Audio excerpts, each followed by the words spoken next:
going on, everybody? Welcome into Chicago Bears Now. I'm Harrison Graham, and on today's show, we're going to take a look at the Chicago Bears' top 30 visits that have been reported so far in this year's NFL draft process. Now, only 5 names have been publicly confirmed at this point, but I'm sure there are others that have either been scheduled or even already happened behind the scenes. So, today we're going to break down those players we know about, and once more names surface, we'll be sure to bring you another video update. Before we dive into the players themselves, let's take a quick reminder of where the Bears stand heading into the draft. This year, the Bears are sitting pretty with 4 picks in the first 3 rounds. They've got the 10th overall pick, 39th, 41st, and 72nd picks. They do not have a 4th-round pick, but they have the 149th pick and then no pick in the 6th round either.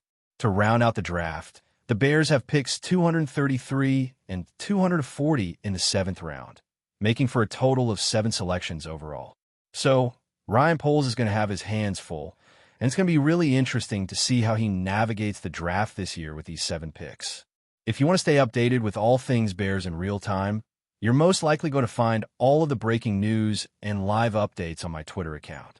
The link is right there for you, and I'm getting pretty close to 13,000 followers, which is awesome. I appreciate everyone who's already following me, but if you haven't yet, make sure to hit that follow button. You'll find me dropping breaking Bears news and thoughts on all things going on with the team. Of course, we're keeping you locked in with daily videos here on Bears Now. But if you want it in real time, Twitter is definitely the place to be. So, make sure you're following along. Now, let's get into the meat of today's show.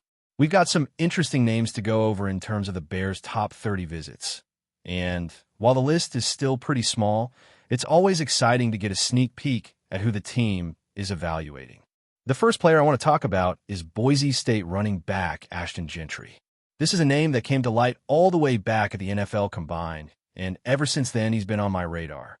When a team announces a top 30 visit with a player before the Combine even ends, that's a pretty big deal. It shows that the team is really interested in a player, and they're following up on what they saw on tape and at the Combine. Gentry fits that bill perfectly. Boise State running backs aren't always in the spotlight, but Ashton Gentry is an exception. His production at Boise was off the charts this past year. He's a special talent, and I really think he could step in and be an immediate contributor in the NFL. Not only that, but I believe he has the potential to be one of those special players that you look back on a few years from now and say, yeah, he was worth the pick. He's a great fit for Ben Johnson's offense. And when you pair him with DeAndre Swift, it could be a fantastic backfield combination. With Gentry's skill set, you probably want to keep his rookie year touches in check, just to make sure he's not overused early on, but long-term, I think this guy could be a 3-down player in the NFL.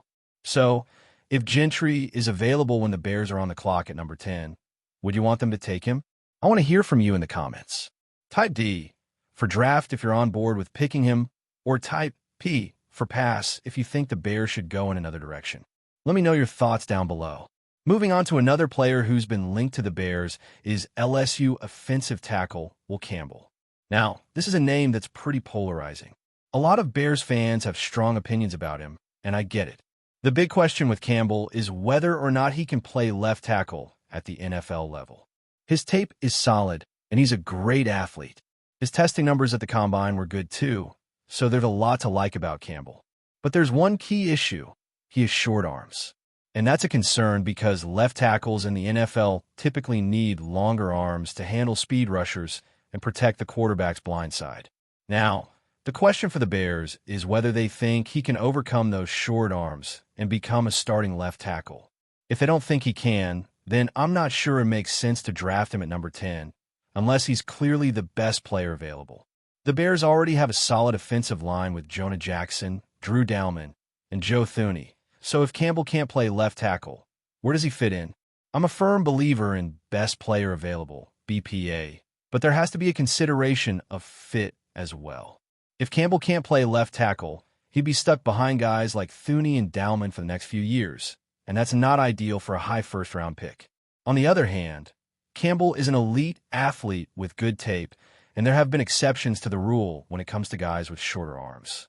So, it's not out of the question that Campbell could be an exception, but the Bears have historically avoided players with shorter arms in their drafts, as we saw last year with Darnell Wright. If they go with Campbell, though, I think it's safe to say that it would be an influence from Ben Johnson, and they must believe he can play left tackle at the next level.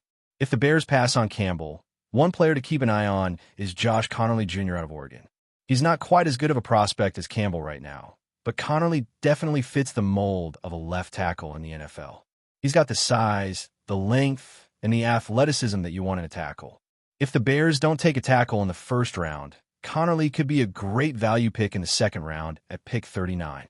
He's a guy who could come in and compete for the starting left tackle spot, and if he doesn't win the job right away, he could still develop into a starter down the line. In fact, if Conerly falls to round 2, I think the Bears would be thrilled to grab him. Another name on the Bears' radar is Brashard Smith, the running back from SMU. This guy is fascinating because he started his college career as a wide receiver at Miami before transferring to SMU and making the switch to running back. And let me tell you, it was a great move for him. He had an outstanding season for the Mustangs, rushing for over 1,300 yards and averaging nearly 6 yards per carry. He was also productive in the passing game, which makes him an intriguing prospect. His versatility as a receiving back and as a traditional runner gives him a unique skill set. I'm interested to see how the Bears view him. If they draft Smith, it's likely to develop him as a change of pace back for a year, especially if they decide to keep DeAndre Swift.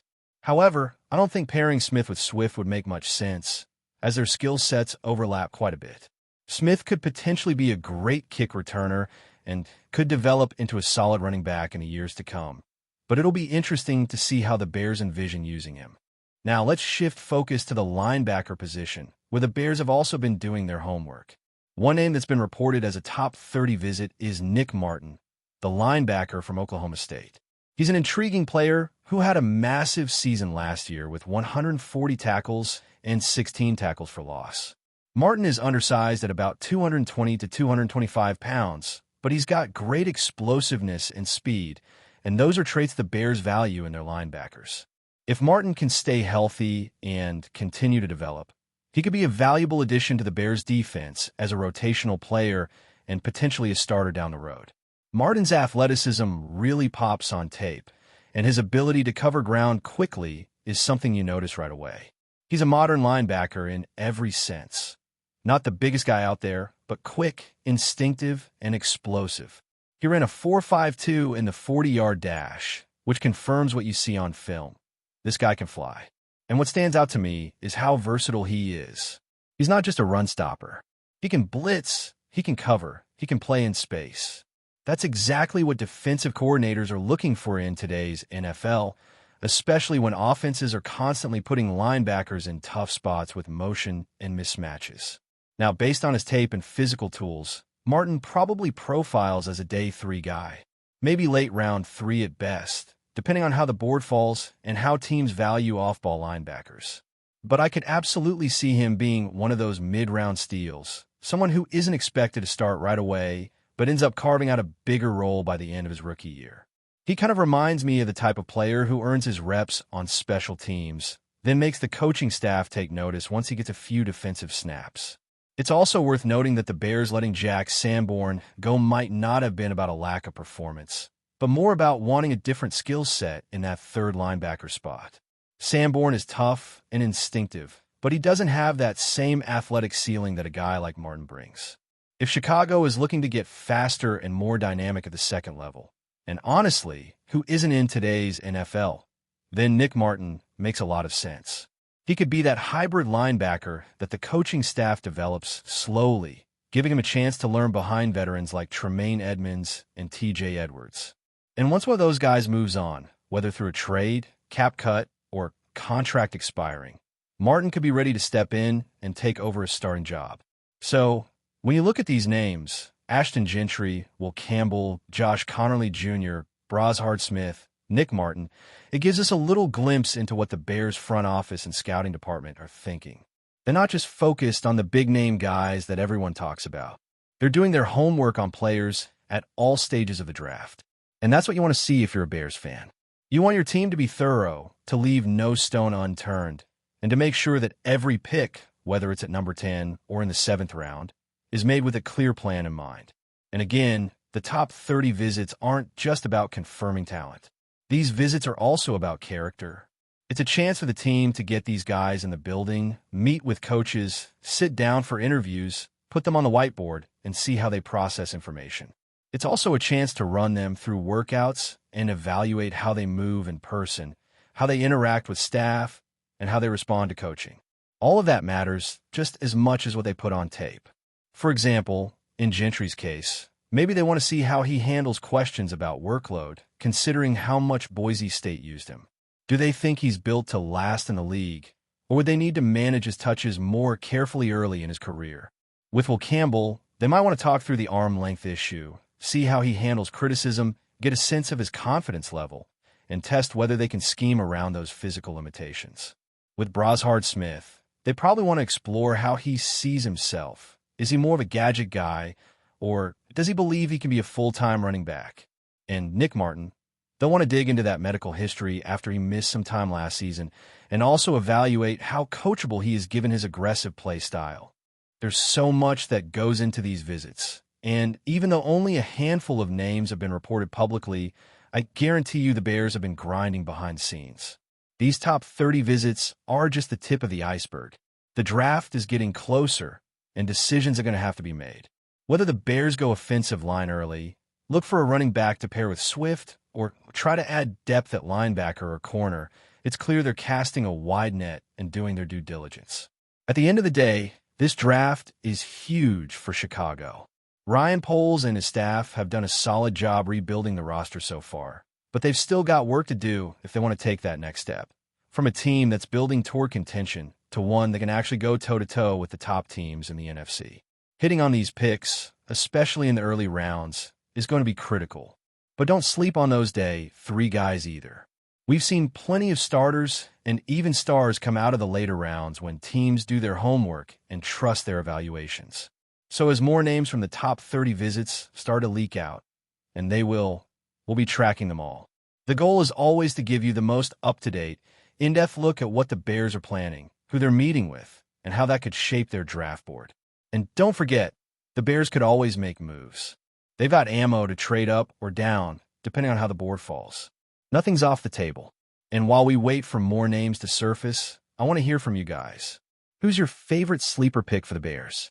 Maybe it's someone like Nick Martin or Brashard Smith, someone you think could be a late-round steal. Drop your picks down in the comments, and let's talk about who you think deserves a shot in Chicago. You never know. One of those names could end up being the next breakout star. Before we continue, don't forget to subscribe to our channel and give this video a like. Your support helps us keep bringing you the latest updates on our Chicago Bears. And don't be shy. Drop your thoughts on the news in the comments below. In a startling turn of events, Chicago Bears head coach Ben Johnson has stirred up a whirlwind of speculation with a cryptic remark that has sent shockwaves through the NFL community. In a recent video that has quickly gone viral, Johnson hinted at a troubling issue within the Bears locker room, stating, "There are players in this team who are contaminating the culture." The comment, made in an impromptu interview, has left fans, analysts, and players alike scrambling for answers about what exactly is happening behind the scenes in Chicago. The video has sparked intense discussions, with many wondering if Johnson was referring to specific players or a broader issue within the team. With his extensive coaching background, including a successful stint as offensive coordinator with the Detroit Lions, Johnson's words carry significant weight.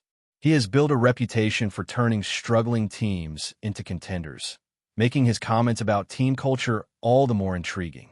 While Johnson's comment was vague, it has led to rampant speculation that internal issues might be brewing at the Bears. Could there be a divide among players? Is there a lack of chemistry that could derail the team's progress under Johnson's leadership? With the 2025 NFL season just around the corner, the timing of these revelations has only intensified the pressure on both the coach and the players to resolve whatever tensions may exist. Further fueling the mystery, Johnson's statement comes amid a period of high expectations for the Bears. After Johnson's hiring as head coach in January 2025, many had hoped his proven offensive acumen would be the catalyst for the team's revival. However, this latest comment casts a shadow of doubt, suggesting that the path to success might not be as smooth as once anticipated. As rumors continue to swirl, the Chicago Bears organization has remained tight-lipped about the matter, only adding to the intrigue. Fans and critics alike are now waiting anxiously for more details, hoping that Johnson will shed light on the situation before it potentially impacts the team's season. One thing is certain. This is a story that will keep everyone on edge as the Bears prepare for what could be a defining year. That's it for this update. If you enjoyed the video and want to stay updated with exclusive news about our Chicago Bears, be sure to subscribe to our channel and hit that like button. We can't wait to hear your thoughts in the comments. See you in the next video.